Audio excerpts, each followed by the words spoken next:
प्यारे बच्चों, नमस्कार। आज की ऑनलाइन क्लास में आपका स्वागत है। प्यारे बच्चों, आज हम कक्षा 8 विज्ञान विषय में अध्याय 9 जंतुओं में जनन कार्य पुस्तिका के प्रश्नों को हल करेंगे। तो जो बच्चे चैनल को देख रहे हैं या जो बच्चे चैनल पर नए हैं, अभी तक चैनल को सब्सक्राइब नहीं किया तो सब्सक्राइब कर लें, लाइक कर दें और नोटिफिकेशन बेल को ऑन कर लें ताकि जब भी वीडियो डाली जाए आपके पास नोटिफिकेशन आ जाए और आप उसे देख सकें, पढ़ सकें। तो शुरू करते हैं हम आज की क्लास। अपने वंश तथा प्रजाति को बनाए रखने के लिए पादप और जंतुओं के लिए जनन आवश्यक है। यानी अपने वंश और जाति को बनाए रखने के लिए पादप और जंतु क्या करते हैं? जनन करते हैं, यानी अपने समान बच्चे पैदा करते हैं, संतति पैदा करते हैं। सभी जीव अपने जीवों की उत्पत्ति करते हैं। माता पिता से संतति का जन्म जनन कहलाता है। ये प्रक्रम प्रत्येक जीव की उत्तरजीविता के लिए आवश्यक है। जीव में जनन का विशेष महत्व है क्योंकि यह एक जैसे जीवों को पीढ़ी दर पीढ़ी निरंतरता बनाए रखना सुनिश्चित करता है। अगर जनन नहीं होगा तो पीढ़ी आगे नहीं बढ़ेगी। आओ अब जाने कि जंतु किस प्रकार जनन करते हैं। गतिविधि 1।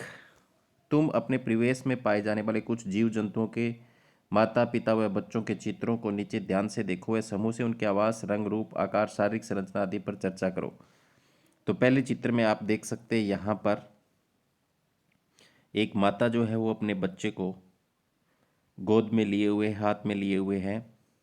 तो इसके बाद में आप दूसरे चित्र में देख सकते हो एक कुतिया जो है वो अपने बच्चे को, यानी जो कुत्ती है जो अपने बच्चे को, 3-4 बच्चों को अपने साथ रखे हुए दूध पिला रही है। इसके बाद में बिल्ली है, अपने छोटे बिलाओं को दूध पिला रही है। इसके भी 3-4 बच्चे हैं। तो आपको देखो कैसे इनका रंग है, रूप है, शारीरिक संरचना इनके जैसी नज़र आ रही है। आ रही है कि नहीं आ रही?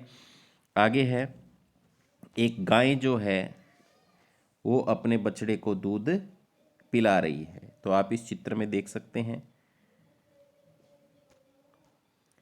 इसके बाद में क्या है, यहाँ पे एक मुर्गी है, मुर्गी के छोटे छोटे चूजे हैं। तो वो भी उसके जैसे ही नज़र आ रहे हैं आपको। धीरे धीरे ये वर्दी करके बड़े हो जाते हैं और मुर्गी मुर्गा बन जाएंगे। इसी तरह से बछड़ा है, बड़ा हो जाएगा, जो बछिया है वो बड़ी हो जाएगी, पूरी गाय बन जाएगी। तो ये कुछ एक चित्र थे जिनके बारे में हमने जाना, देखा। आगे है ऊपर दिए गए चित्रों को ध्यान से देखकर माता पिता के बारे में बताइए। किन गुणों में अपने माता पिता के समान रखते हैं, किन गुणों में असमान। शारीरिक संरचना समूह में चर्चा करके लिखो। तो रंग उनका एक जैसा हो सकता है, आँख, कान, नाक, हाथ, पैर की अंगुलियाँ इत्यादि। बहुत सारी जो शारीरिक संरचना है वो अपने माता और पिता से मिलती है। तुमने किसी जंतु से बच्चे का जन्म होते देखा, उसके बारे में बताओ। तो हाँ, गाय के बछड़े का। आगे है पौधों की तरह जंतुओं में भी जनन की 2 विधियां होती हैं। पौधों की तरह जंतुओं में जनन की 2 विधियां, लैंगिक जनन और अलैंगिक जनन। पौधों व जंतुओं में नर व मादा में विभिन्न जनन भाग अथवा अंग होते हैं। पौधों की तरह जंतु भी नर एवं मादा युग्म बनाते हैं जो संलयित होकर युग्मनज बनाते हैं। यह युग्मनज विशेष परिस्थितियों में विकसित होकर एक नया जीव बनता है। इस प्रकार जनन जिसमें नर तथा मादा युग्मकों का संलयन होता है लैंगिक जनन कहलाता है। यानी इस प्रकार का जनन जिसमें 2 जीव भाग लेते हैं, नर से नर युग्मक बनता है, मादा से मादा युग्मक बनता है, दोनों के मिलने से निषेचन होता है। इस प्रकार के जनन को क्या कहते हैं? लैंगिक जनन कहते हैं। तो आगे है प्रश्न नंबर 4। युग्मक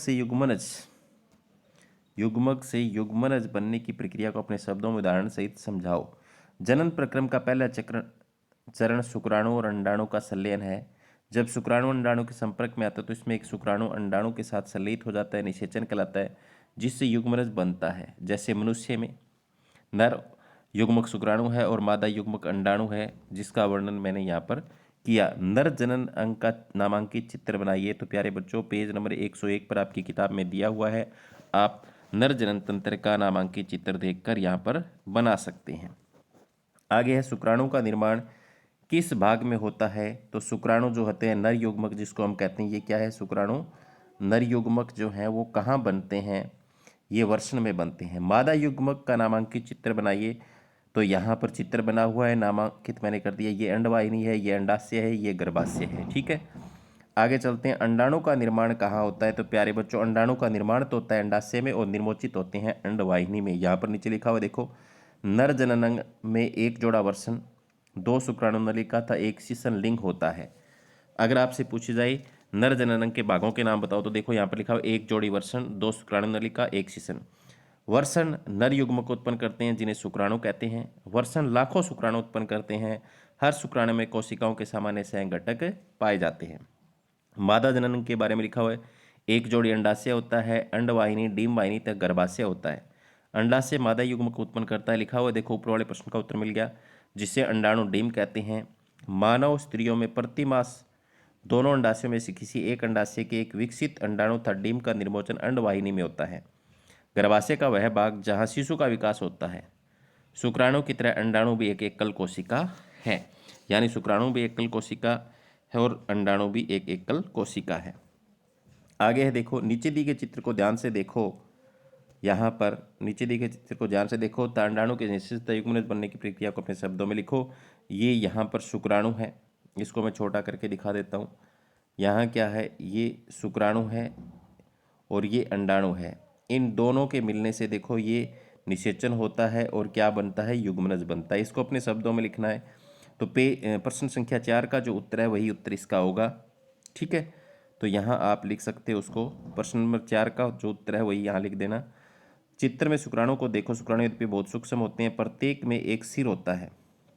आप इस चित्र में देखो, दोबारा से मैं दिखा देता हूँ।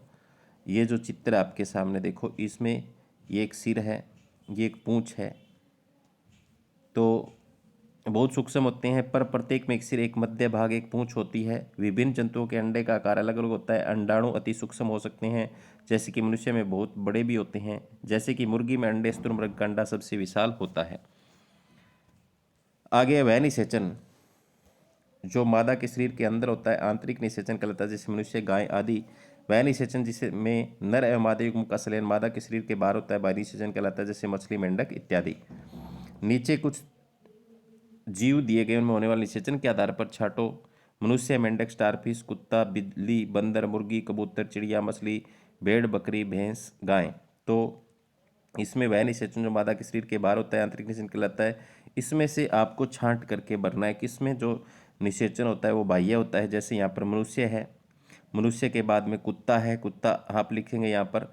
बिल्ली भी यहाँ लिखेंगे, बिल्ली भी इसमें लिखेंगे। ठीक है, और बंदर भी इसमें लिखेंगे, और क्या भेड़ भी इसमें लिखोगे, बकरी भी इसमें लिखोगे, भैंस भी लिखोगे, गाय भी लिखो। ये पहले में लिखने हैं आपको, और बाह्य निषेचन में जो बच गए वो सारे आपको यहाँ लिखने हैं। ठीक है, परिभाषा ऊपर दी हुई थी, मैंने यहाँ लिख दी, और उदाहरण आप इसमें से छांट करके लिख लेना। आगे है परखनली शिशु। परखनली शिशु में क्या होता है? देखो, डॉक्टर द्वारा ताज़ा अंडाणु और शुक्राणु एकत्रित करके उचित माध्यम में कुछ घंटों के लिए एक साथ रखते हैं, जिसे आईवीएफ तथा इन विट्रो निषेचन से बाहर कृत्रिम निषेचन उसके, यानी कई मादाओं के शरीर में दिक्कत होती है जिनमें शुक्राणु और अंडाणु का मिलन नहीं हो पाता, तो डॉक्टर क्या करता है? उन दोनों को बाहर निकाल करके मिलाता है। अगर निषेचन हो जाता तो युग्मनज को लगभग 1 सप्ताह तक विकसित किया जाता है, जिसके पश्चात उसे माता के गर्भाशय में स्थापित किया जाता है।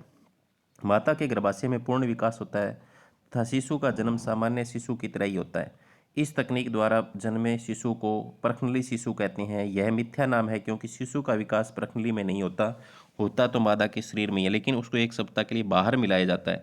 निषेचन जो प्रक्रिया है वो बाहर की जाती है, फिर उसको मादा के शरीर के अंदर डाल दिया जाता है। आगे मछली और मेंढक एक साथ सैकड़ों अंडे देते हैं, जिन्हें लाखों शुक्राणु निषेचित करते हैं।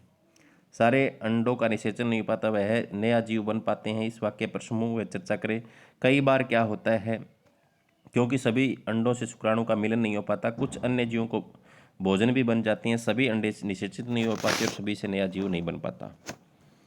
आगे है, नीचे दिए गए नामांकित चित्रों को समूह में चर्चा द्वारा समझो। तो प्यारे बच्चों, आप देखो, जो चित्र दिए हुए हैं, ऊपर दिए गए चित्र का अपने शब्दों में वर्णन करो। तो यहाँ पर जो चित्र है उसका हमें अपने शब्दों में वर्णन करना है। तो मैंने यहाँ पर लिखा हुआ है, देखो मैं छोटा करके थी। निषेचन के परिणाम स्वरूप युग्मनज बनता है जो विकसित होकर भ्रूण में परिवर्तित हो जाता है। चित्र ए में देखना है आपको। इसमें युग्मनज लगातार विभाजित होकर कोशिकाओं के गोले में बदल जाता है, तो ऐसा गोला बन जाता है बी वाला। चित्र बी में देखो, तत्पश्चात कोशिकाएं समूहीकृत होने लगती हैं तथा विभिन्न ऊतकों और अंगों में परिवर्तित हो जाती हैं। इस विकसित होती संरचना को भ्रूण कहते हैं। तो ये क्या है? भ्रूण है। भ्रूण गर्भाशय की दीवार पर रोपित विकसित हो जाता है। चित्र सी में देखो, ये रोपित हो गया है। चित्र सी में गर्भाशय में भ्रूण का निरंतर विकास होता रहता है। धीरे धीरे विभिन्न शारीरिक अंग, हाथ, पैर, सिर, आंख, कान, नाक विकसित हो जाते हैं। भ्रूण की अवस्था जिसमें शरीर के सभी शारीरिक अंगों की पहचान उसके गर्भ कहलाता है।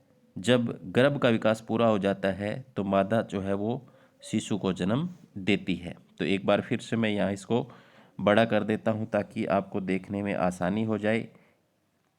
कुछ सेकंड्स के लिए आप इसको रोक करके वीडियो को देख सकते हो, पढ़ सकते हो और लिख सकते हो। ठीक है, आगे देखो। यहाँ पर थोड़ा सा और रहता है। वह जंतु जो सीधे शिशु को जन्म देते हैं जरायु जंतु कहलाते हैं, जैसे मनुष्य, गाय, भैंस इत्यादि। वे जंतु जो अंडे देते हैं उन्हें अंडभरजक कहते हैं। तो समझ गए हो आप? जैसे गाय, मनुष्य, कुत्ता, बिल्ली ये बच्चे को जन्म देते हैं तो इन्हें जरायु जंतु कहते हैं, और जो अंडे देते हैं तो उन्हें क्या कहते हैं? अंडभरजक जंतु कहते हैं।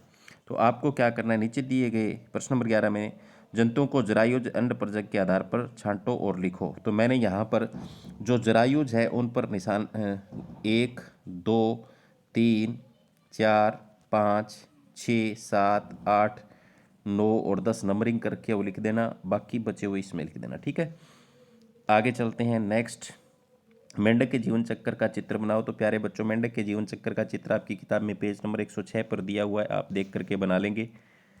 आगे है अलैंगिक जनन। इस जनन को, जिसमें केवल एक ही जनक नए जीव को जन्म देता है, अलैंगिक जनन कहते हैं, जैसे हाइड्रा, अमीबा, ईस्ट आदि।